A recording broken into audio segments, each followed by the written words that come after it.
So finally guys আজকে আমার best ফ্রেন্ডের বিয়ে হতে চলেছে। তো আজকে বেস্ট ফ্রেন্ডের বিয়ে আর এনজয় করবো না এটা তো হতে পারে না। তো প্রথমে এসে দেখি কি অবস্থা, গেট ধরে যা অবস্থা করলো আমাদের। আর ভাই বৃষ্টির কথা কি বলবো, এত বৃষ্টি পড়তেছিল বিয়ে, তো প্রচণ্ড কিন্তু বৃষ্টি চলছে বিয়ে বাড়িতে। বৃষ্টি ঝাওয়ার ঝাপটা পেরিয়ে কিন্তু ফাইনালি আমরা চলে আসলাম বিয়ে বাড়িতে। এসে প্রথমে বাজি ফোটানো চলছে এখানে।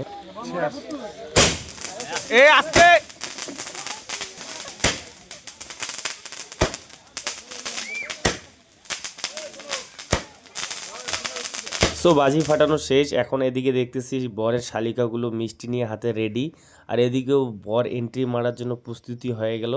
কিন্তু ভাই একটা ব্যাপার আছে এখানে, বরেরকে গাড়ি যে বরকে নামাবে গাড়ি থেকে, সেটা শালিকা না নামিয়ে দেখো বরের শালা নামাইলো। এই জিনিসটা কিন্তু আমার কাছে অবাক লাগলো। আমি যেহেতু বিয়ে বাড়িতে গিয়েছিলাম আমি দেখছিলাম যে শালিকা বা হয়তো কোনো মহিলা নামাইতো, এখানে দেখতেছি আজকে বরের শালা নামাচ্ছে। তো ভাই এদিকে বৃষ্টির কারণে কিন্তু আমাদের হালাত খারাপ, আমাদেরকে বাইরে রেখে দিয়েছে, বাইরে মিষ্টি খাওয়াচ্ছে। ওরা কিন্তু বিন্দাস ভিতরে আছে, আর আমরা কিন্তু বাইরে বৃষ্টিতে ভিজতেছি। সো যাই হোক ভাই মজাই লাগতেছে, তার কারণে এখানে প্রশ্ন অ্যান্সার চলছে। তো ভালোই লাগতেছে, এখানে ওরা কোশ্চেন করতেছে আমরা অ্যান্সার দিচ্ছি। তো কিছু ক্রিটিক্যাল প্রশ্ন করছে, আমরা কিন্তু উত্তর দিতে পারলাম না। বাইরে ভিজে টিজে এখন ভিতরে ঢুকলাম ভাই, ডাইরেক্ট চলে আসলাম এখানে খাওয়ার টেবিলে। তো এখানে খাওয়া দাওয়া করে নেব। আর ভাই বৃষ্টির কারণে যা হালাত খারাপ হয়ে গেল আমাদের। তো এখানে প্রথমে আমাদেরকে চা দিয়ে দিল হালকা করে, তো ভালোই করছে। প্রচণ্ড ঠান্ডা লাগতেছে ভাই, ভিজে টিজে চা দিয়েছে, ভালোই হয়েছে।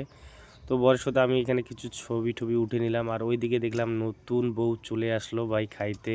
সো নতুন বউ এসেই কিন্তু ওখানে বসলো, একদম স্ট্যাচু হয়ে আছে, কোনো কথা বা কোনো নড়াচড়া কিছুই করতেছে না।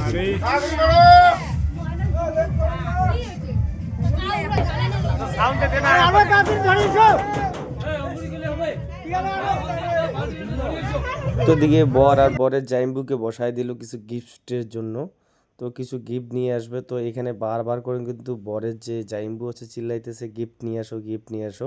তো এদিকে কিন্তু গিফট টিপ সব দেওয়ানো শেষ। সো এখন কিন্তু বর আর কনেকে একসঙ্গে বেঁধে দিবে। সো ফাইনালি কিন্তু সম্পূর্ণ বিয়ের কাজ শেষ, এখন কিন্তু বিদায় নেওয়া পালা। তো এখন কিন্তু এরা বিদায় নিচ্ছে।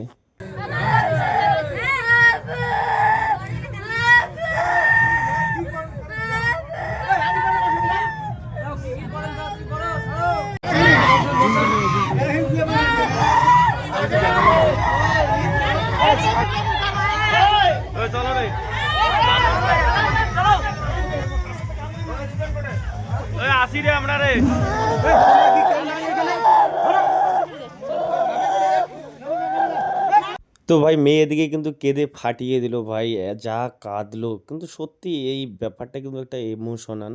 আমার কিন্তু খুবই খারাপ লাগে ব্যাপারটা, আমিও কিন্তু ইমোশনাল হয়ে যাই, মানুষের কান্না শুনলে কিন্তু আমারও কান্না পেয়ে যায়। তো ব্যাপারটা তোমাদেরকে দেখার মানেটা এতটুকুই যে ভাই মেয়েকে একদিন পরের বাড়িতে পাঠাইতেই হবে।